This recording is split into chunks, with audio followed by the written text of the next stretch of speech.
Power BI is an application of a new family in Microsoft. We have a very famous family in Microsoft. We all know the Office suite family, where we have the Word, the Excel, the PowerPoint, the Access, the OneNote, Publisher.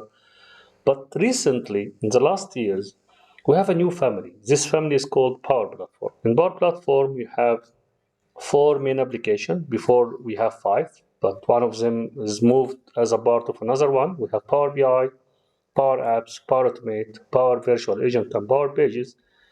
And the main concept, the main power in the Power Platform, that all of them using the same database, the same AI builder, and the same data connector. So all of them can talk to each other. All of them can talk to the same data.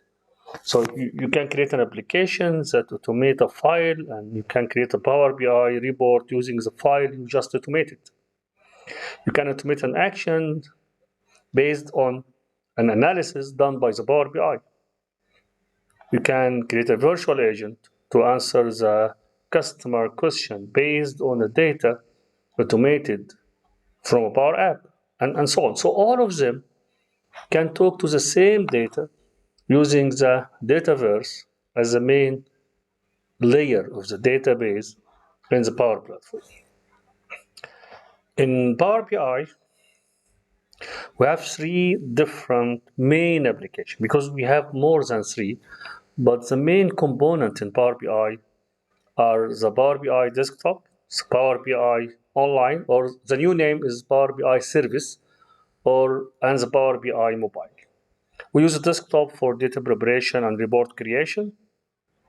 Power BI service also we can use for report creation, but the main usage of the Power BI service is for sharing and data collaboration, and Power BI mobile is for consuming the report. So we can use the Power BI mobile application to read the report. We are going to listen to Alex to repeat the component of Power BI. Power BI has three main components. First, Power BI Desktop, where you create and design reports. Next, Power BI Online, where you share, collaborate, and access from anywhere. Finally, Power BI Mobile to access your reports and dashboards on the go. One of the main difference between the Power BI Desktop and the Power BI Online is the ability to share the report only exists in the Power BI Online. We cannot share a live report using the desktop, but we need to move the report from the desktop application to the Power BI service to be able to share or collaborate in the same report. Dashboard is only Power BI service component, so we don't have a dashboard in Power BI desktop. See you in next lesson.